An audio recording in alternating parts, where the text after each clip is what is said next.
पाहताय JB TV news. बातमीत सत्यता हीच आमची ओळख।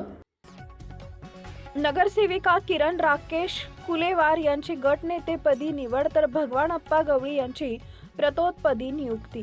धुळे महापालिकेच्या सत्ता स्थापनेसाठी भारतीय जनता पक्षानं आज महत्त्वपूर्ण पाऊल उचलत आपल्या 50 नगरसेवकांची गट नोंदणी केली।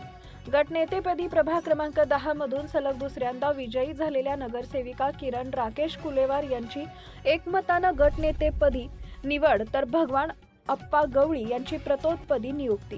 धुळे महापालिकेत भारतीय जनता पक्षानं पुन्हा एकदा प्रचंड असं बहुमत मिळवत एक हाती सत्ता स्थापन केली आहे। भाजपाचे 50 नगरसेवक या निवडणुकीत विजयी झाले। आता सर्वांचं लक्ष महापालिकेतील सत्ता स्थापनेकडे लागलं आहे।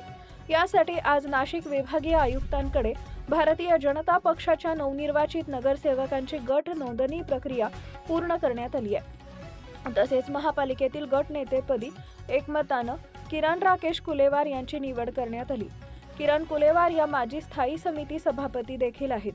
त्यांना गटनेते पदासारखी महत्त्वपूर्ण जबाबदारी भाजपानं देऊन महापालिकेत महिला राजची नांदी केल्याचं म्हटलं जात आहे। विशेष म्हणजे धुळे महापालिकेच्या महापौर पदाचंही आरक्षण जाहीर झाले असून सर्वसाधारण खुल्या गटातील महिला नगरसेविकेला महापौर पदाची संधी प्राप्त झाली आहे। त्यामुळे महापालिकेत खऱ्या अर्थानं यावेळी महिला राज अवतरणार आहे। भारतीय जनता पक्षाच्या 27 नगरसेविका निवडून आल्या। भाजपनं या निवडणुकीत सर्वाधिक महिला उमेदवार दिल्या होत्या।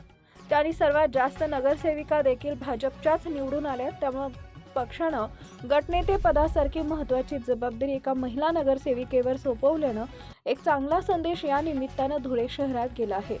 प्रतिनिधी परीक्षित परदेशी, धुळे।